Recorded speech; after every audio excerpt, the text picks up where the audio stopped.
Sip. Of course, Phil Steele comes out with his 2013 rankings, and Nebraska is at number 16 in those. Are you kind of surprised that they were that high, or were you surprised they were that low in your mind? I don't know. I mean, that seems that seems about right. I don't put much stock in the preseason rankings. Not even Phil Steele. I know he's kind of like the guy. Everybody, it seems like media stumble all over themselves to report what Phil Steele says, forgetting that he had LSU number 1 and USC number 2 last year. I told Jake earlier, he throws so much against the wall, and then it's like, oh, look, he was right. But I mean, I like his book. I appreciate his book. I think his book's good. I think it's a good resource, but I've never bought into the hype that what he says is what goes. And I guess, hey, Jake, you know what's funny, and Josh, to me, is don't a lot of people kind of snarl about, the rankings shouldn't even come out in September. Yep. But here we are in June, and we're like putting all our stock into these preseason rankings. So, there's a lot of people talk out of both sides of their mouth. But what stinks is those preseason rankings end up dictating what happens in college football as far as playoffs and stuff down the road. Because if you start this season early in the year in the top 10 and you lose, it's easier to get back up. That's true. So, I mean, they do play a huge part in the preseason rankings. Yeah, or the September rankings, yeah. And the preseason rankings. And I guess Phil Steele's and other ones are harmless in that regard, right? Well, they're not harmless because here's the deal. A lot of people use Phil Steele, Athlon, etc., to shape their ratings. Well, I know they do because I do. I mean, when we go to Big Ten Media Days, how many people have Phil Steele? Everyone. By their computer or in their bag. So it's kind of the whole discussion's a little strange to me. But, 16, Nebraska. Sounds good to me. Steve Sipple is our guest with Lincoln Journal-Star here in studio. Morning Take 93.7 The Ticket, theticketfm.com. Jake Sorensen, Josh Harvey. And I was going to mention, you just mentioned it kind of there, Sip, as far as when people look at Phil Steele, it seems like when you look at the AP polls and the USA Today coaches polls before the season, it almost looks identical in a way because it's almost like people can't formulate their own opinion unless they have someone else to go off of, like Phil Steele, who's just, kind of like you said, against the wall, shooting in the dark as far as where you should put these teams.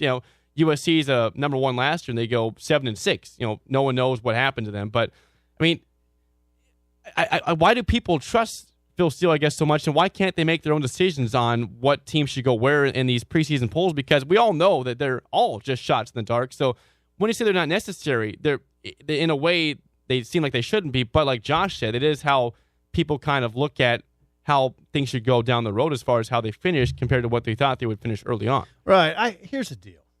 They're fine, and I don't think all voters just look at Phil Steele and say this is how I'm going to vote. I don't mean to suggest that, but I do think the preseason magazines as a whole do have an impact on how guys vote. But I do think people vote independently of all that. Here's the bottom line: is it's usually the same bunch of teams you're looking at. I mean, with a few exceptions. But who's not going to pick Alabama, to win it all?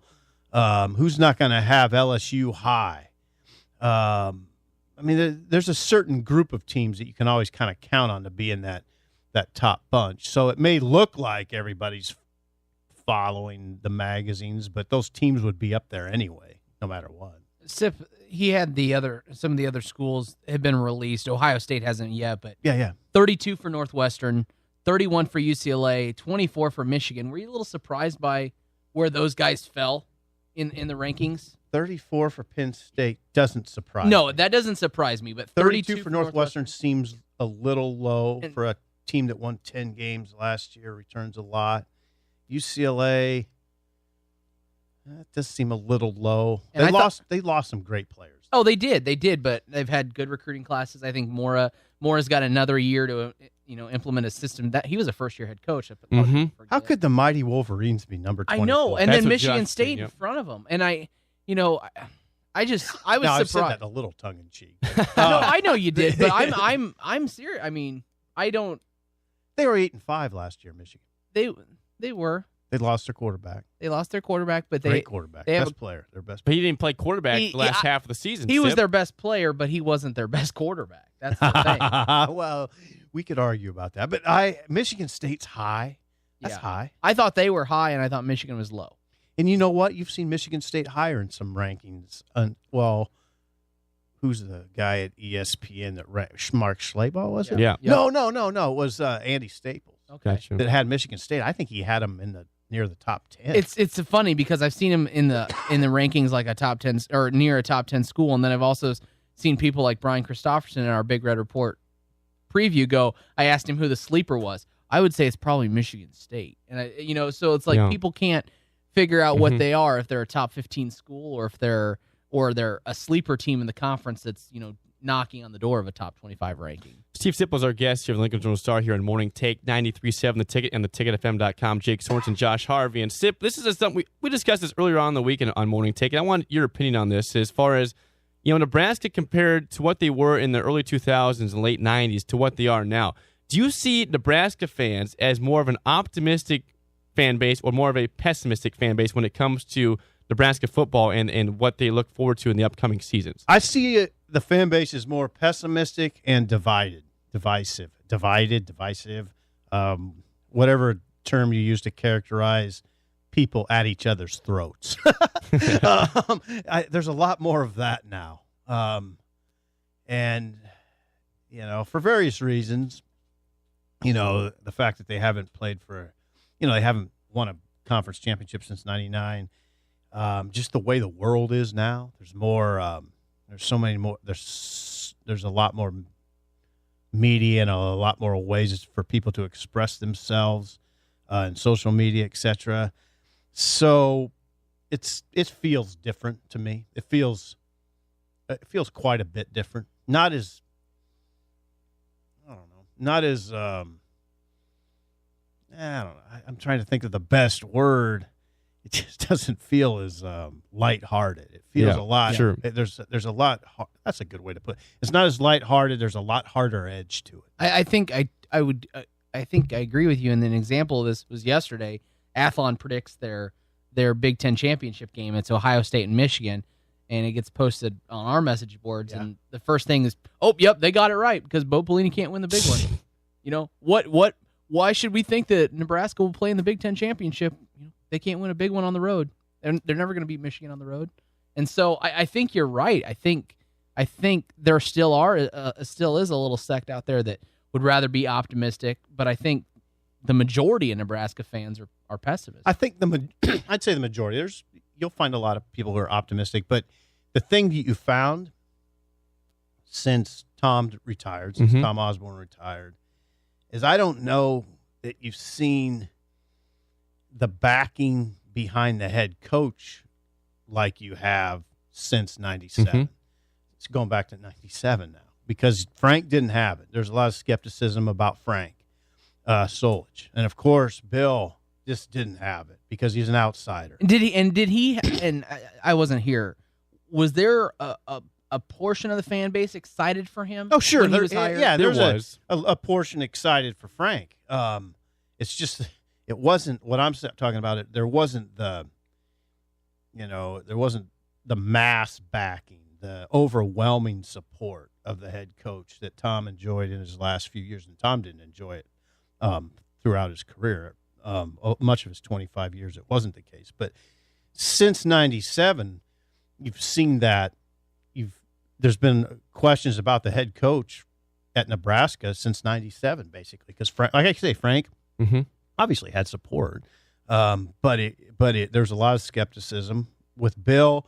It was a thing because he was a quote unquote outsider, didn't come from the Husker family, so there was skepticism. And then with Bo now, there's just a lot of people.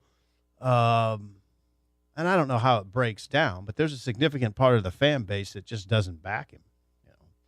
There's a significant part that does, and I don't know what the poll numbers would show, but the numbers are significant against. Steve Sipple is our guest in studio of the Lincoln Journal Star here on Morning Take 93.7 The Ticket, theticketfm.com. Jake Sorensen, Josh Harvey, and we talked about this yesterday, Sip, as far as Gene Stevenson, the head manager at Wichita State, is pretty much forced to resign after 36 years. And it brought us a hypothetical question. You look at Joe Paterno at Penn State at 85. Of course, he gets fired and he passes away soon after. But he was kind of that team was on the way down as far as the talent level, and then Bill O'Brien's kind of building it back up. But hypothetically, at Nebraska, Tom Osborne retired at age 60. He was on top of the world. He had won 3 of 4 national championships the past 4 years. But hypothetically, if Nebraska had, if he had stuck around for 5 or 10 more years, and Nebraska had been, mediocre, a 5-7 program, 6-6, 7-5, having the fact that he had won 3 national titles, was it ever possible that Nebraska could fire a legend like that, or how does that go down as far as legends and when they've won titles and how they perform? This is my opinion now. Okay, and I'm shooting from the hip here because there's a lot of variables here, but I don't think he could. Even with those national titles, I don't know that he could have withstood,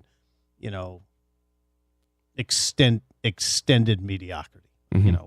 3 or 4 years of 5-7, maybe throw in a 8-4, 9-3, then a back to a 5-7. Do I think Tom could have withstood that? I doubt it. I don't think so. Now the variable, of course, is who's the AD. Sure. And that's a big part of it. But just I know how bad the angst gets here. Mm-hmm. How quickly it can turn. It can turn, and it could turn on Tom. And who would be the first to say I agree? Who I bet would be the first to say I agree is Tom. It'd be Tom. And I was looking for the quote here. He had a quote back in 2007 when he fired Callahan regarding that, as far as something about I would have expected to have been fired if it was him in that situation. Yeah. Well, and so no, I think you're right. I think he would have never allowed it to get to that. I think he would have walked away. Maybe Josh, those guys are so proud and so competitive that I don't know, but that's possible. But Tom knew. I mean, he's talked about it a lot over the years. I mean, going back to, he's talked about it for 30 years. How he knows how fickle it can be, and he's talked about it on numerous occasions. That's why I know that I'm sure he'd say, yeah. I mean, it doesn't matter. Those 3 national titles, that would have helped. That would have bought me some time. But if it got to be a 3 or 4 year deal where we were struggling, I don't think Tom would have survived it.